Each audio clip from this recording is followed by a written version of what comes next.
Tao vô tao lại cho không? Con cho hả? Cho nè. Vô tao lại cho.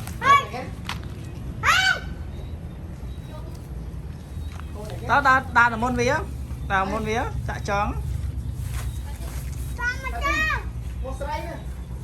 Con. Tao là môn vía không? Con. Ừ. Con này cua ấy.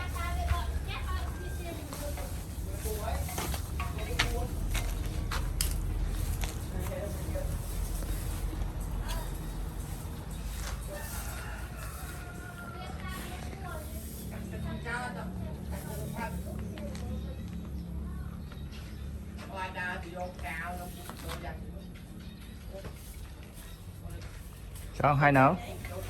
Chả tao ăn trao. Ừ.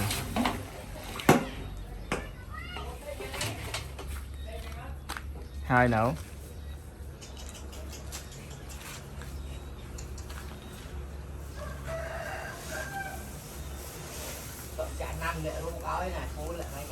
Mùi nè tụi nhận ngay.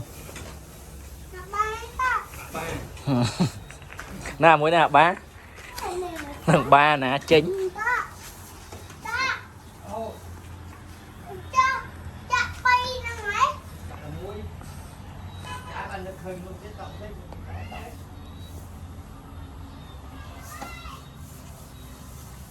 Đã tật Việt Nam.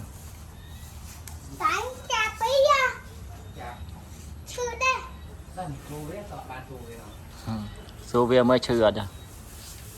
Hả?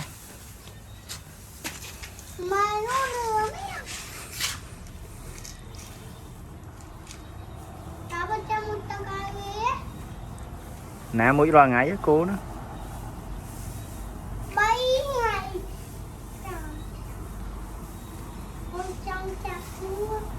Chạp không?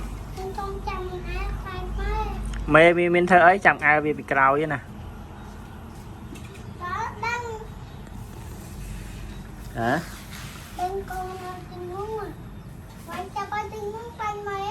Ừ, là vậy.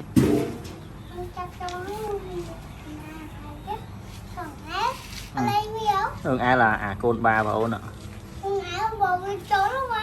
Chứ thà mũi so nó hả côn ba.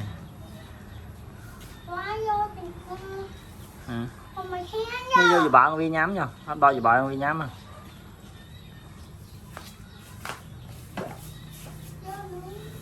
Ừ.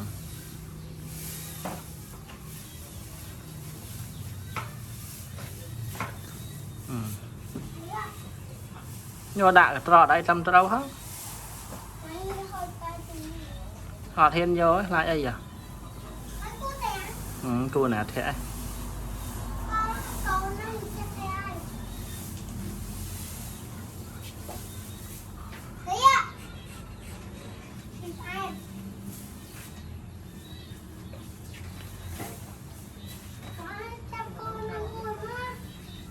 Ừ.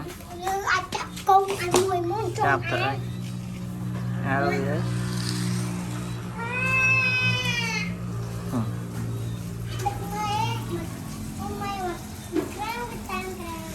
Ừ.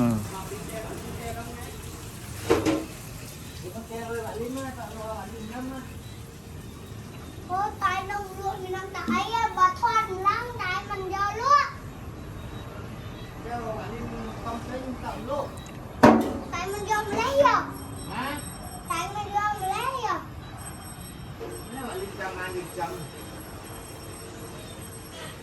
Thôi em chân thấy tên cua lồng da hơn đấy. Bao lần giá lụa nè. Cười to và mười to.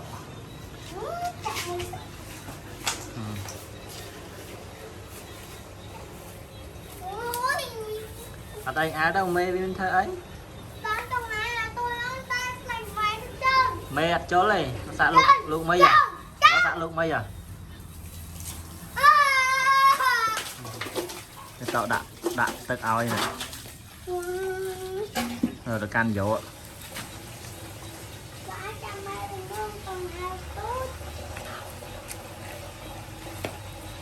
Con tôi rất vui được phòng. Mấy có mà ba trên nào vậy?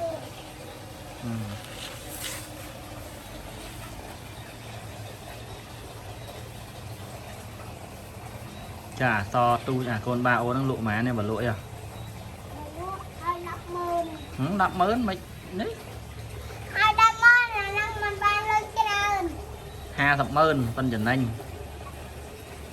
cho ba tin nước khoáng chạp đấy rồi thì chân mê với nhằm tật này mê với chăm đất chăm tàu chặt chạp còn bên đầu mê với nhằm tật này táo nữa mê với phát tật 2 lá nữa đó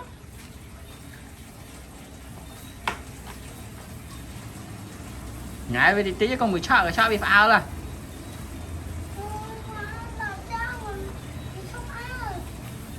rồi người sợ cho mê với thấy Phật tật 2 bạt kìa nhá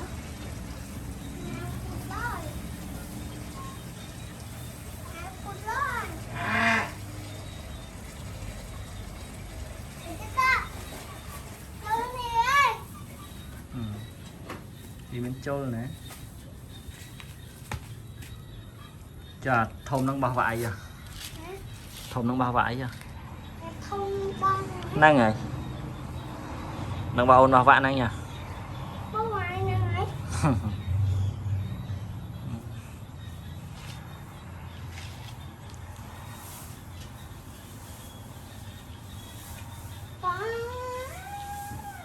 quá cha con tính mấy gì nông coi đó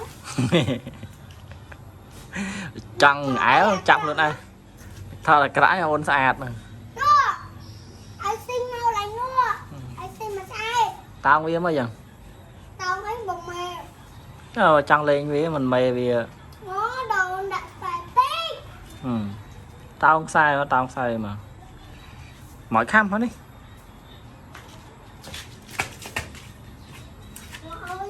lại chui tỉnh mấy hồ trong tay dưới chân kèo đập bằng ai trái bằng tay nhìn ra bấy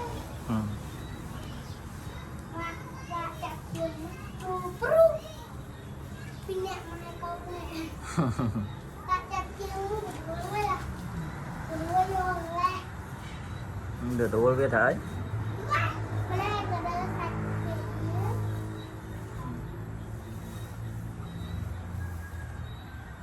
cho bà tọ lụa bay năng ai lụa nha bay vật át mối ba thợ đờ bà này nó pi điện pi bầu ôn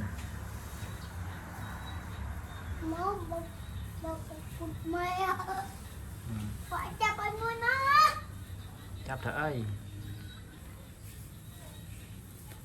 nó bán nó đòi về nhắm máu quá ta tao bán chồng on lên bán vài nữa ba biết tê giờ được ba hay ở mà vì nhà máu ba nè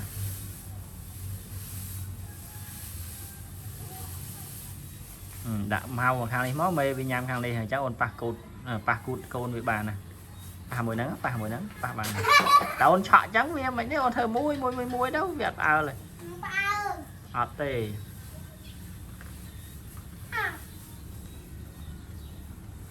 thế là ngại bà này chụp áo là ngại việc ba nè ngại việc ba nè miếng tảng miếng địa miếng tảng miếng địa miếng tả thơm miếng ta mi cả thơm mi cả nó mẹ việc đại lời tích bà nói bà nắng mày ức tí qua cả con này nhá ê tôi ăn có đẹp cua hả nghe là triệu ý nè bây giờ mùi là hôm nó việc ai là ban ai là ban áo tóc cái nè con tật đây trong video mình là phần năng đấy tàu tàm trọ đặc cô một thôn tiếng con